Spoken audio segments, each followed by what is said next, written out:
آپ نے بیان میں کہا تھا کہ اہل سنت والجماعت کے نزدیک 4 فقہ ہیں. میں نے تو اپنی کیا لکھا ہوا بھائی، اپنی کتنی سندھی کی کتاب میں ایک مضمون تھا امام جعفر صادق کے نام سے، اس میں فقہ جعفریہ کا بھی ذکر ملتا ہے. فقہ جعفری اہل سنت کے نزدیک فقہ نہیں. دیکھو امام جعفر صادق رحمہ اللہ تعالی یہ امام ابو حنیفہ کے استاذوں میں سے ہیں اور اہل سنت والجماعت کے امام ہیں، لیکن ان کا فقہ پراپر مرتب نہیں ہوا.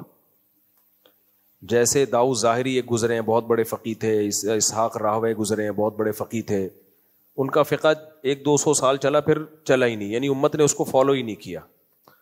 تو امت نے ان 4 اماموں ہی کے فقہ کو فالو کیا ہے، کیونکہ ان کے دلائل بڑے مضبوط تھے اور بہت پاورفل تھے، تو امت انہی پہ آئی ہے. تو امام جعفر صادق بھی اہل سنت والجماعت ہی کے امام ہیں، لیکن ان کا مرتب فقہ ہے نہیں. اب بہت سی باتیں ان کی طرف منسوب ہیں جن کی کوئی حقیقت ہے نہیں.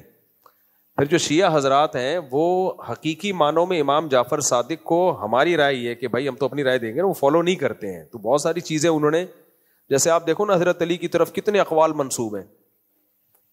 میں یہ بحث میں نہیں پڑھ رہا کہ شیعہ گمراہ ہیں یا گمراہ نہیں ہیں، میں کہہ رہا ہوں وہ اہل سنت میں نہیں ہے، اور شیعہ خود بھی نہیں کہتے ہم اہل سنت والجماعت میں سے ہیں. تو ہم بات کر رہے ہیں اہل سنت والجماعت کی، سنی کی. 2 بڑے فرقے ہیں نا اسلام میں، ایک سنی اور ایک شیعہ. تو یہ تو ہے نا، لوگ کہتے ہیں اسلام میں فرقہ واریت نہیں ہے. اس بات کے 2 مطلب ہو سکتے ہیں. ایک یہ کہ ہونی نہیں چاہیے، تو یہ بات تو بالکل ٹھیک ہے، ہونی نہیں چاہیے. لیکن یہ کہنا کہ ہے نہیں، یہ تو گراؤنڈ ریئلٹی کے خلاف ہے بھائی. ہے صحیح ہے نا، اور نبی نے تو فرمایا 72 فرقے ہوں گے، تو آپ اس کا کیسے انکار کر سکتے ہو؟ 73 فرقے ہوں گے تو ہیں. بہرحال جب ہیں تو پھر ان میں آپ کو صحیح کی طرف جانا پڑتا ہے نا. تو اب 2 بڑے فرقے اسلام میں بہت پہلے سے ہیں، ایک شیعہ اور ایک سنی. تو سنی کا لفظ نکلا ہے اہل سنت والجماعت سے. اہل سنت والجماعت کے کچھ بنیادی اصول ہیں، اس سے وہ انحراف نہیں کرتے. تو وہ بنیادی اصول کیا ہے بھائی؟ قرآن، حدیث اور اجماع صحابہ کو بہت زیادہ ویلیو دی جاتی ہے، جن میں خلفائے راشدین کو زیادہ ویلیو دی جاتی ہے، اہل بیت کو بھی دی جاتی ہے، لیکن علم میں خلفائے راشدین کے فتاوی کو زیادہ ویلیو دی گئی ہے، جن میں سیدنا علی ابن ابی طالب رضی اللہ تعالیٰ عنہ بھی ہے. اچھا، ایک عجیب بات سن کے آپ حیران ہوں گے کہ فقہ حنفی میں سیدنا علی کے فتوے کو زیادہ ویلیو دی گئی ہے حضرت ابو بکر سے بھی. یعنی فقہ حنفی میں اہل بیت میں جو حضرت علی ہے نا، ان کو زیادہ ویلیو دی گئی ہے. احناف کے بہت سارے فتوے وہ حضرت علی رضی اللہ تعالیٰ عنہ سے لی. اس کی وجہ کیا ہے؟ سیدنا علی رضی اللہ تعالیٰ عنہ نے کوفہ کو اپنا مرکز بنایا تھا، تو کوفہ میں حضرت علی کا فقہ چلا ہے، اور فقہ حنفی بھی کہاں سے نکلا ہے؟ کوفہ سے. تو اس میں حضرت علی کے قول کو زیادہ ویلیو دی گئی ہے. تو ہمارا دعویٰ یہ ہے کہ بھائی ہم اہل بیت کو زیادہ فالو کرتے ہیں. شیعہ کا دعویٰ یہ ہے کہ وہ زیادہ فالو کرتے ہیں. اب وہ خود کمپیئر کر کے فیصلہ کر لو کون صحیح ہے کون غلط ہے.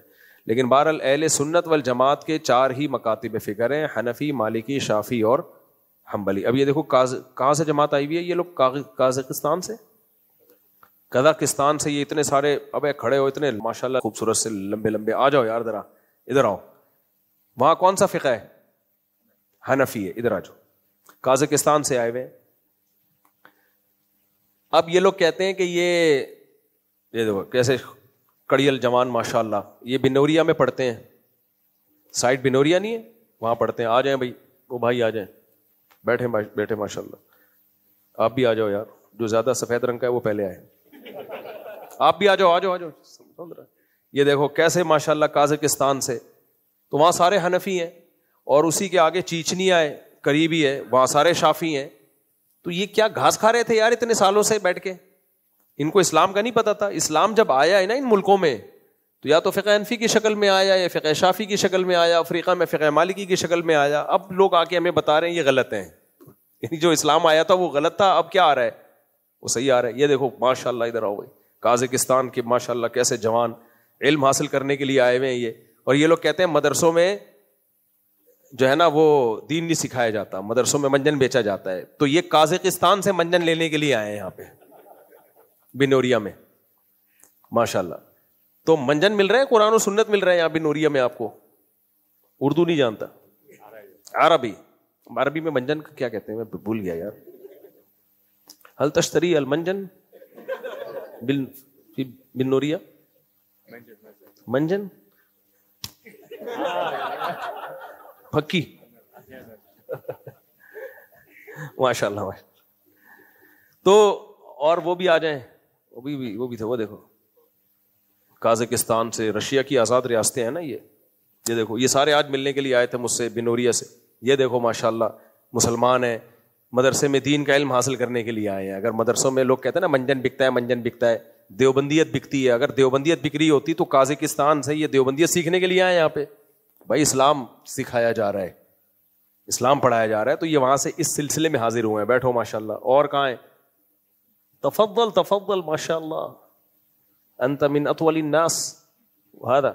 یہ دیکھو, اور منجن تو نہیں جیب میں رکھا ہوا کہیں؟ آ جاؤ بھائی. وعلیکم السلام. یہ دیکھو ماشاءاللہ, یہ سب آپ لوگ پوری دنیا میں جاؤ گے انشاءاللہ. آ جاؤ بھائی. یہ دیکھو ماشاءاللہ. بیٹھو اجلس ماشاءاللہ. اب مسئلہ یہ ہے کہ ہماری یونیورسٹیوں میں تو باہر سے لوگ اتنے آتے نہیں ہیں, مدرسوں میں آتے ہیں. تو ہمارے سیکولر لبرل طبقے کو یہ بھی ٹینشن ہے کہ یار یہ مولانا لوگ پوری دنیا کے لوگوں کو پڑھا رہے ہیں, تو آپ کی یونیورسٹیوں کا معیار ہی نہیں ہے بھائی. مدرسوں کا ایک معیار ہے. بڑے مدارس کی بات کر رہا ہوں, ہر مدرسے کے ہم ٹھیکیدار نہیں ہیں. وہ غلط مدرسہ ہے تو وہ غلط ہے بھائی, ہم اس کو صحیح نہیں کہہ سکتے. تو یہ منجن ہے, باہر سے دنیا کے لوگ آ رہے ہیں 8-8 10-10 سال. ہمارے جاننے والے ہانگ کانگ سے اپنے بچے کو بھیجا بن نوریا میں پڑھنے کے لیے, اور ابھی جامعۃ الرشید کو بھی انشاءاللہ وہ مل جائے گا نا, کیونکہ وزارت تعلیم سے رجسٹریشن ہوئی ہے, تو باہر کے ویزے اب ان کو ملیں گے. تو آپ دیکھیں گے ہمارے اپنے شاگردوں میں کوئی امریکہ سے آ رہا ہے, کوئی جاپان سے آ رہا ہے, کوئی قازقستان سے آ رہا ہے, کوئی ازبکستان سے آ رہا ہے, کوئی ملیشیا سے آ رہا ہے. پڑھائیں گے بیٹھ کے انشاءاللہ. تو اگر یہ منجن بک رہا ہوتا, ان کو عربی میں اچھی طریقے سے منجن کا مطلب سمجھا دینا. کون کن کے ساتھ آئے ہیں یہ لوگ؟ ہاں وہ لے کر آئے نا. بھائی صاحب آپ تو اردو جانتے ہو نا؟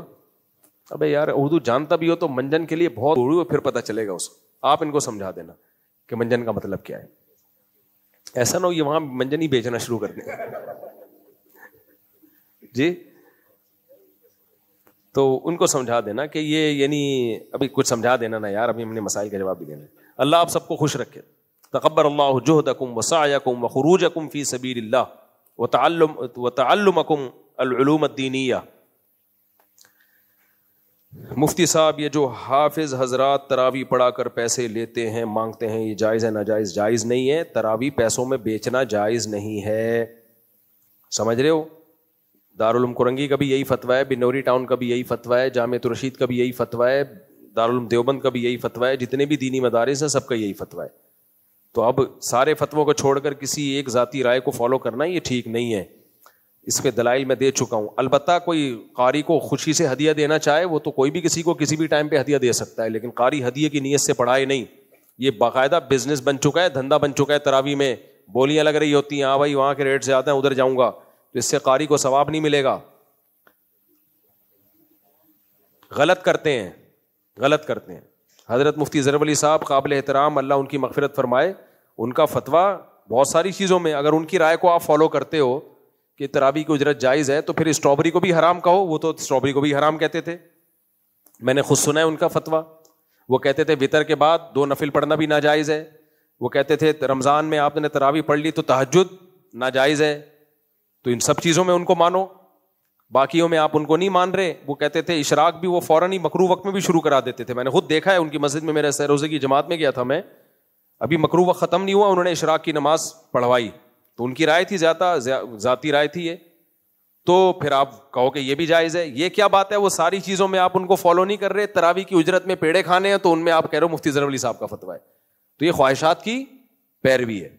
تو جو باقی دیگر بڑے بڑے علماء کا فتویٰ ہے, کسی عالم کی توہین جائز نہیں ہے, سب قابل احترام ہے. لیکن جو سارے صرف علماء کا نہیں, پورے اداروں کا فتویٰ ہے یہ کہ تراویح کی اجرت ناجائز ہے. تو قاری کو چاہیے بغیر کسی لالچ کے صرف ثواب کے لیے قرآن پڑھائے رمضان میں. کوئی اپنی خوشی سے گفٹ دے دے تو بھائی وہ تو کوئی بھی دے سکتا ہے, اس پہ کون پابندی لگا سکتا ہے. وہ دل میں لالچ نہ رکھ